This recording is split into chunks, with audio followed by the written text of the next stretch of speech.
There is a paradox. In America, we're told that it is the fast-tracked gay and the intravenous drug user most susceptible to developing AIDS. In Africa, we're told that it is the heterosexual that is most susceptible to developing AIDS. Why the contradiction? Well, we haven't looked carefully at the facts. We've been told numbers ranging from 5 million to 25 million Africans have HIV and that there's going to be an enormous amount of death. But when you actually go to Africa and you interview the physicians working there, you find that these are presumptive diagnoses. One of the things that is important to emphasize from the outset is that the definition of an AIDS case on the African continent differs decisively from what constitutes an AIDS case, say, in North America or Western Europe. A definition was arrived at as a result of a World Health Organization sponsored conference in October of 1985. What resulted was what's known as the Bangui definition. The Bangui definition of an AIDS case in Africa is based on 4 clinical symptoms. The clinical symptoms are a high fever, a persistent cough, loose stools for 30 days, and a 10% loss of body weight over a 2-month period. By that definition, a Western researcher like myself has had AIDS. But having gotten on a plane and flown back to California, I'm not considered, of course, an AIDS case. So I think it's important to keep that in mind whenever one looks at the data, the epidemiological data, about what exactly we're counting when it comes to AIDS in Africa. And tuberculosis is for all intensive purposes, the AIDS disease in Africa is tuberculosis. So what the HIV theory of AIDS is actually asking us to accept is that sometime in the early 1980s, all the traditional causes of these diseases, especially the infectious diseases, the dysenteries, the malarias, the tuberculosis, which are, let's face it, a symptom of poverty, of poor sanitation, lack of immunisation, lack of medical services, hunger, starvation, were in fact replaced by HIV as the cause of all these diseases. I mean, this is not, to our view, this is not a likely scenario.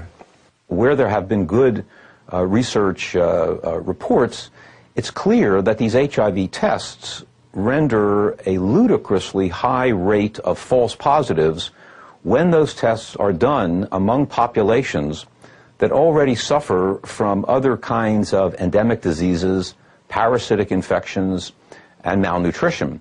There was a study in the Journal of Infectious Diseases in 1994, for example, that made it quite clear that when they did these HIV tests on a population in Zaire, where there was widespread tuberculosis and leprosy, that the test results in 70% of the cases were false positive. If the test results are 2 or 3% false positive, a test is basically invalid. It's useless in terms of epidemiology. Now, what exactly they would be testing positive for is another question entirely. However, the numbers of AIDS cases are run together with projections of HIV seroprevalence or HIV infection. Usually these tests are conducted at a sexually transmitted disease clinic. Maybe 100 or 200 people are tested, or they're done at an antenatal clinic where pregnant women are also tested. And from those samples, then projections are made about the rate of HIV and the rate of HIV/AIDS, which are run together customarily in Africa. Not only HIV/AIDS for an entire country, but projections can be made, as they were made at the AIDS conference in Geneva in 1998.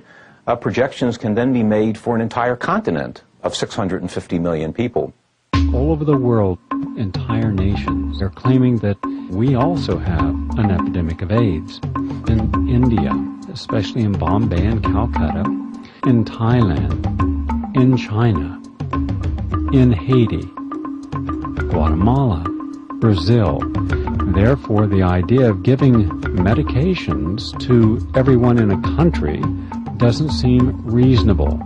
what would seem more reasonable is to give these people the type of infrastructure of clean water, proper medicines, good, healthy diet, and de-stressing them from the political conflicts and gross poverty so that they have some optimism and a built immune system to look forward to a future.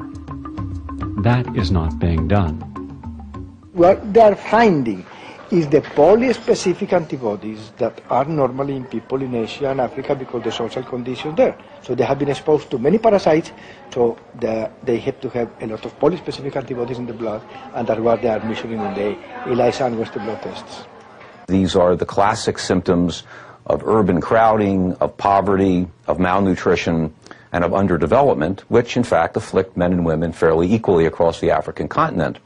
However, the value of Africa and this notion about a heterosexual epidemic of AIDS in Africa, I think was extremely important by the middle of the 1980s because it helped to shift the focus and helped to shift media interest to suggest that, well, while AIDS cases initially may have been confined to a small cohort of urban gay men in the West, that what was going on in Africa was a hint of things to come, in which, in fact, AIDS would put everyone at risk, and it would, in fact, become a heterosexually spread disease. We had the honor of meeting many African doctors who seriously were worried that the whole of the AIDS science was wrong, and they were not afraid to speak out.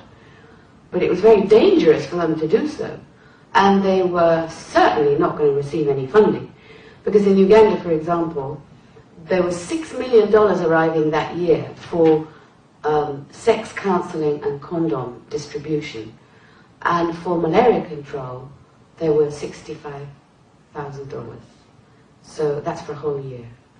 Once the notion got started that stopping AIDS in Africa, which was assumed to be a heterosexually transmitted set of diseases, it could be prevented or stopped by safe sex, then I think early on in the going, there was a considerable interest on the part of missionary and church-related aid groups who argued very strongly that monogamy and abstinence and safe sex were ways, in fact, to prevent this particular kind of disease. To that extent, the WHO and the UN has found it very expedient and very practical along political and ideological lines to argue that the causes of these diseases in Africa and the cure for those diseases lies in the hands of the people themselves, rather than looking at the harder nut, the tougher nut to crack, which would be the historical and the institutional forces that make it such in Africa that many people do not have an adequate diet, few people have adequate sanitation throughout their lives, and the vast majority of people in Africa are subject to a wide range of diseases, all of which predated that of AIDS. So I think that's been a major motivating factor. You have to also understand that there's a reason on the African side to buy into this particular equation. With the end of the Cold War, Africa has found itself unable to play the superpower game, playing the United States or the Western powers off of the Soviet bloc. And so many ministries of health and many governments in general accepted that little dogma or not get the kind of aid and the kind of assistance that the U.S. government, the United Nations, the World Health Organization, and so forth felt very strongly that this is what these African governments needed. In early 2000, South African President Mbeki decided to host an AIDS conference that would give time not only to recognized orthodox spokespersons on AIDS, but to dissenters such as Dr. Peter Duesberg. The mass media fired off numerous attacks, excoriating the irresponsibility of them allowing a forum in South Africa for the people who challenge HIV equals AIDS equals death. Members of the AIDS establishment even went to the length of earnestly calling for the criminal prosecution of AIDS dissidents. When HIV-positive people, children as well as adults, were given effective treatment for the conditions that they actually presented with, which were things like TB, gastrointestinal infections, when they were treated for these conditions, they actually had a better life expectancy than non-HIV positive people within the cohort studied. It was because in the circumstances of these studies, they had undertaken to give medical support to people who tested positive. It was a condition on which the people allowed themselves to be tested. So given that medical support, these people had better health records than those who had not tested HIV positive. I think this drumbeat of hysteria, of panic, of alarmism, and of fear is doing immense psychological, social, and medical damage to many people in Africa.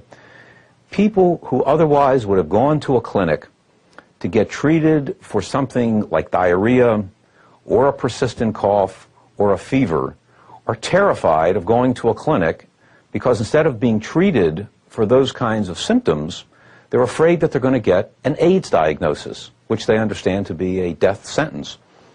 When people do get just such a diagnosis based on those clinical symptoms, and they return to their villages, they return to the villages to die. They basically give up all hope. They lose the will to live. They become an outcast. They are in a culture like many African cultures in southern Africa, where the extended family is everything.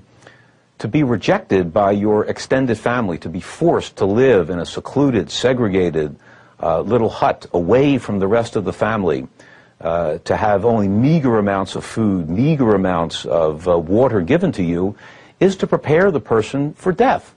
And what do you think happens? The person dies. And when the person dies, they will say, weepingly, with atrocious photographs in the newspaper, he or she was another victim of the AIDS epidemic, which is everywhere in Africa.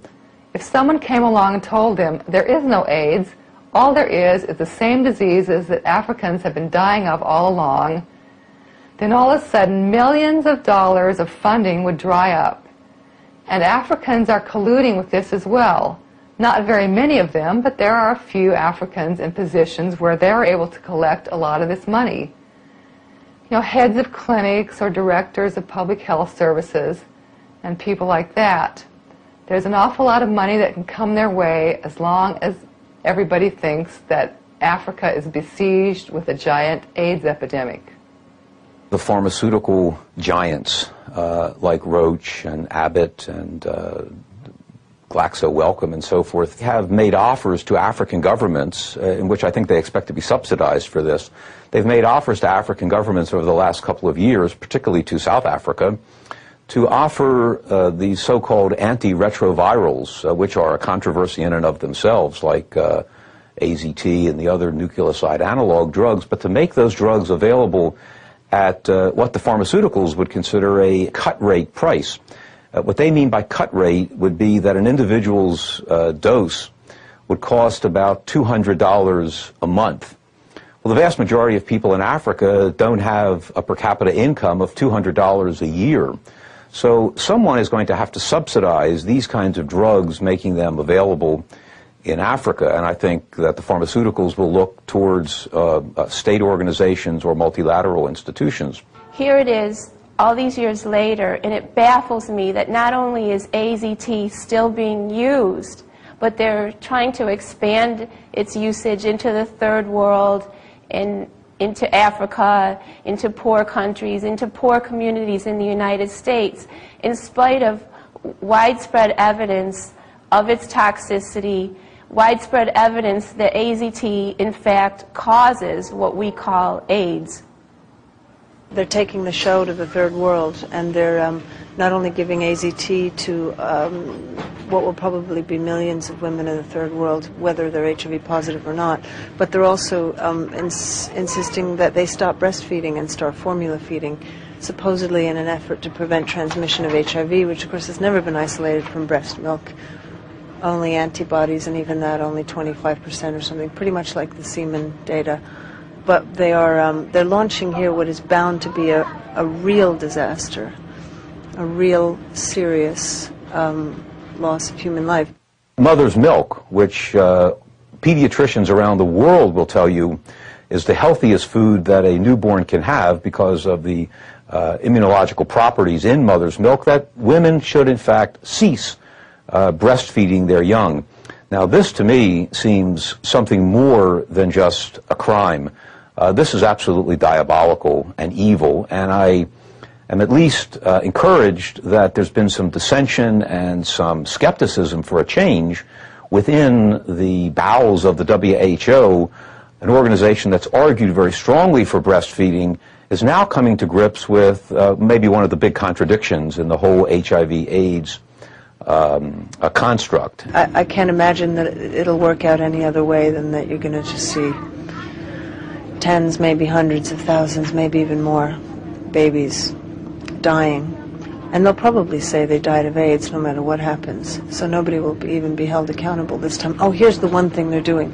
So they can demonstrate that this has nothing to do with any particular formula company making money off of this situation. The WHO or UNAIDS or whoever it is insisting that the formula gets shipped in bottles without labels.